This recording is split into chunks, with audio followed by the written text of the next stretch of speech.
Well, hi everybody, Graham Evans here from Evans Central Christmas Lights. Just thought I'd give you a bit of a behind the scenes tour of the lights and how I have them set up and some of the specs, if some of you might be interested. So this year's display is I'm raising money for the Kmart Wishing Tree Appeal, and I do work for Kmart's head office, and they were kind enough to donate me a couple of these Corflute sleighs that I can put out the front as a bit of a talking point and get the message across about collecting the donations. But let's get into the detail of the display. So this is my first year of doing full pixels. The roof and the garage outlines are pixel strip. My custom made Merry Christmas sign here is pixel nodes, and I also have some P10 panels. So I'll go into detail with the strip first. So the strip is WS2811. It's 12 volt strip, and what I've done is I've placed an order through Ray Wu overseas in China, and I've drawn up a map of what my requirements were for the entire roof outline. Try and get that in shot, and basically just told him what the lengths were that I needed. He soldered on all the tails as well, and I was able to mount that onto some 25mm electrical conduit. Give you a bit of a close up here. So that's what the strip looks like there, and so basically, yeah, the strip is pre-soldered with the tails on the end, and then what I do is I zip tie the strip and some Corflute or Coro on top of it. Just helps disperse the light a little bit, and protects the strip a little bit as well. Now, I'm not sure if you can see, but these are zip tie mounts, and basically these get silicone onto the roof and here as well, and then the conduit is then zip tied to that, and that's what holds everything in place, with the exception of a couple of points here, if I can find one here, where I've had to use a clamp or a hook, if you like, to hold it up, because there's a bit of weight on it, especially with getting a few more wires sort of running along. Started to get a bit heavy, but yeah, so that's the strip. I'll go into the controllers shortly. The Merry Christmas sign that I made, and I might shoot a link to where it is, but basically it's just Corflute with a whole bunch of holes poked in through it, and then the pixel nodes will attach to this. They just poke through. It's pretty straightforward. You can see there's a couple of lights like this one here, one down the bottom here, they're just hanging off the back. They don't light up, so in the software they get missed using a custom model. Software I'm using is X-Lights, and yeah, so because I needed to reach between some of the gaps and things, just needed to miss a couple of the pixels. These are 5 volt, the strip on the roof is 12 volt, these pixels are 5 volt, and like all pixels, strip or nodes, they do require power injection. So that's just data going from one side here through to the other side, but here's the data, here's the power injection. the extra 5 volts. So this whole sign has 3 power injection points, one at the start, one after the second, or one just before the second section, and one just before the third section.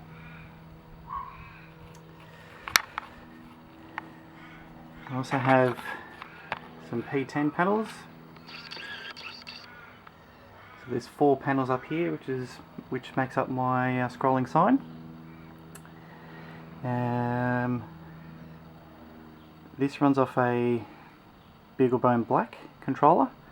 I'll take the sign down in a moment and get some shots of it behind, but basically that runs in a bridge mode compared with the rest of the show running off a Raspberry Pi, and spits out all the information that it needs to light up these panels. Again, these are 5 volt, so they're running off the same PSU power supply unit as the Pixel nodes in the Merry Christmas sign. I've just got all the cables for it. Just got in a neat little sort of cable tidy. And the black blends well with my black window frame. But basically, there's the cables coming out here. So you've got the data, which is the blue Cat6 cable, and then there's also 3 power leads here as well. 2 are power injection for the panels themselves, and 1 is power for the BeagleBone Black, which is mounted on the back of the sign. So here's one of the controller boxes that I use. I'll get Santa out of the way for a minute. So this here is a Masters weatherproof box. This is the only one that's outside. Most of the others I have in the garage, tucked away out of the weather. But basically, you can see some of the labellings I've got there. So there's one here. This is the power for the BeagleBone Black at 5 volts coming out. Let's focus on that. Then I have the P10s. There's a couple of data points here, and then the rest of it is power injection just for the Pixel nodes and the P10s. I'll open this up. I'll show you what's going on here. Oh, and there's an issue, because that was silicon to the roof. So I will definitely need to fix that for next year.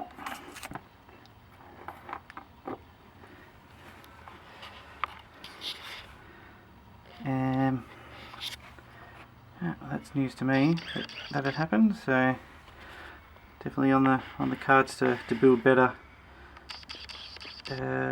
boxes next year. But this is the J1Sys P2 controller. It's an E131 control board. So the data comes in through the data cable here, Cat6, then comes out one of 2 outputs. So I'm only using 1 output, and that's driving the Pixel nodes for the Merry Christmas sign. But you can also see I have a hex fuse here, which is fusing a lot of the power coming out for the pixels. And then this is a 5 volt power supply, and the 240 volt lines here, I can daisy chain them. So I've got a piggyback lead in there, is its power in, and I've got another lead coming over to here to power another AC 240 volt element. And yeah, that's my control box for 5 volt. Next we'll jump inside the garage and have a look at the controller boxes in there. So here we are in the garage. This is where the main show and the system, everything runs. So I am just running it off one single double GPU. One lead here is constant power, which is here, and that gives constant power to my FM transmitter here, which is mine. It's on loan from a friend of mine. Gives constant power to the 8-port network switch here, and also constant power to the Raspberry Pi, so that I can dial into it at any time and change the timing of the sequences and the show, etc. But basically, this is the thing that drives the entire show. It's a Raspberry Pi B or B Plus or 2 or something like that. I'll put an annotation up once I figure out what it is. But basically, it's just powered over 5V USB, which is one of these adapters in here. And there's an audio out here, which is going to the transmitter, and the sequences get loaded onto the USB drive here, which I can access remotely via the network cable. And that network cable goes into the back of this switch, and then all these other blue cables are the, get my fat fingers out of the way, all of these are the 4 other controllers that I have running around. So one of these will go out to the control box we just looked at before. One is going to this little guy in here, which I'll chat about in a second. One is also going up the wall, across and over to the other side of the garage, where there is another controller box. And then there's also a lead here, which is running up the wall and going up into the ceiling there, and that is the connection through to the rest of my house network.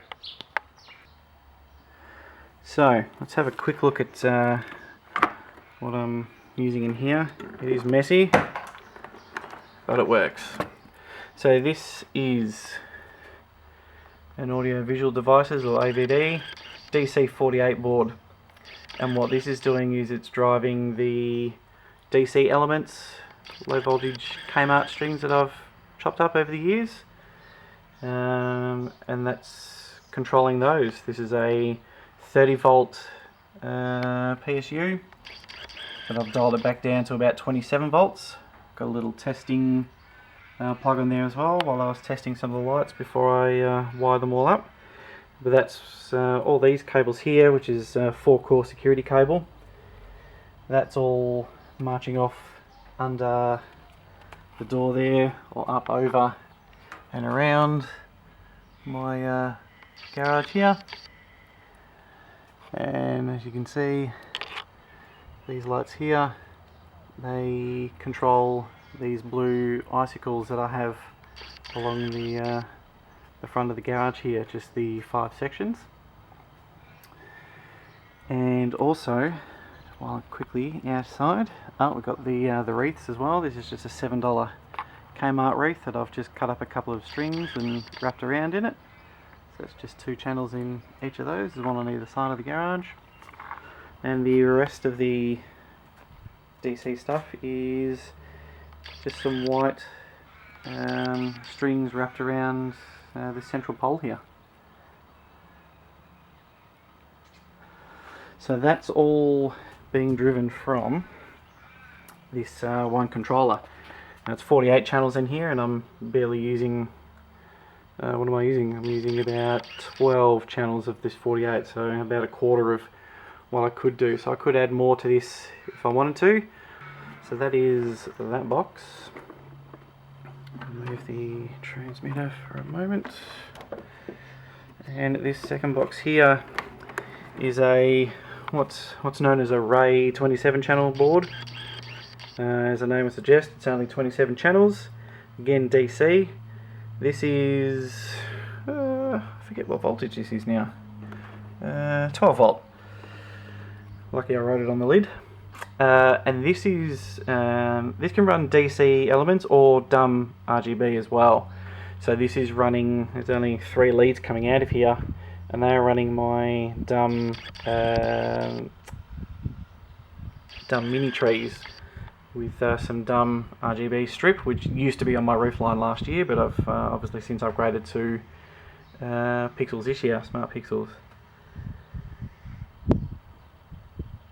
So the data that's coming into here is DMX. It's not E131 like most of the rest of the show.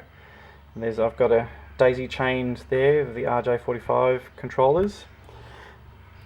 So the signal is coming through this guy here. If I can get him out of the gaps there. I really do need to find a proper home for him, but in the meantime, this is a J1sys D2. And what this does is it converts the E131 signal into DMX over two outputs. Again, I'm only using one because I can daisy chain just the one, because I'm barely using a full universe of 512 channels. So that comes out of there, goes into the Raywu 27 channel, comes back out again over across to the DC48 board as well. So this is my bridge, if you like, to get from E131 data out of the network switch into a format that these DC control boxes can understand. Finally, I'll go over to the other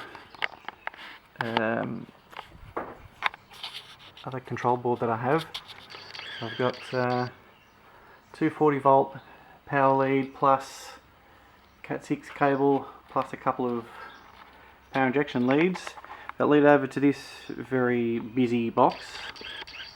The lid's cracked because it gets a little warm, but that's okay because it doesn't need to be waterproof inside a garage.